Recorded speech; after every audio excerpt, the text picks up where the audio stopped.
তীব্র গরমে পথচলতি জনগণ ও শ্রমিকদের কিছুটা স্বস্তি দিতে শনিবার ত্রিপুরা ডিস্ট্রিবিউটর অ্যাসোসিয়েশন জনগণের মধ্যে ঠান্ডা পানীয় বিতরণ কর্মসূচি গ্রহণ করে স্বস্তি বাজারের সামনে। রাজ্যব্যাপী তীব্র দাবদাহ চলছে বেশ কিছুদিন ধরে। ইতিমধ্যে রাজ্য সরকার 4 দিনের জন্য স্কুল বন্ধের ঘোষণা দিয়েছে।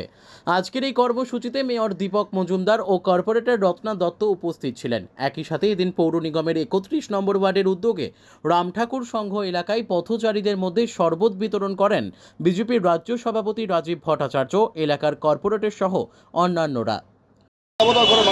সারা ভারতবর্ষ, সারা রাজ্যে এবং এই শহরেও গরমের তীব্র দাহতে মানুষ কিন্তু খুব অতিষ্ঠ এবং বিশেষ করে সেটাকে সামনে রেখে আজকে ত্রিপুরা ডিস্ট্রিবিউটর উদ্যোগে 5টি পয়েন্টে আগরতলা শহরে তারা ঠান্ডা পানি বিতরণ করছেন পথ চলতি মানুষের মধ্যে, যাতে শান্তিতে কিছুটা তারা স্বস্তি নিঃশ্বাস নিতে পারে এই তীব্র গরমে। তো আমি তাদেরকে সাধুবাদ জানাই। তারা এমন সারা বছর থেকে জনকল্যাণমুখী মানুষের সেবায় তারা কাজ করে থাকে। কিছুক্ষণ আগেও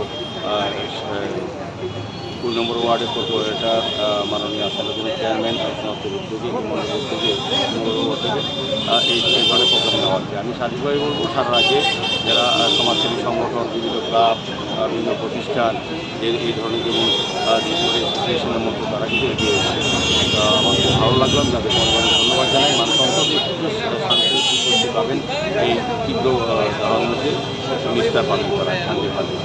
তরমুজ দিয়েছে, তাদেরকে পানীয় দিয়েছে, জল দিয়েছে, বিভিন্ন ফুল দিয়েছে। খুব ভালো লেগেছে যে এই ধরনের উদ্যোগটাই করা উচিত মানুষের দিকে তাকিয়ে, এবং তারা যে সামাজিক কর্তব্য দায়িত্ব পালন করছেন এই গরমের মধ্যে, এটা কিন্তু খুব ভালো লাগছে। Bureau report, news daily Bharat.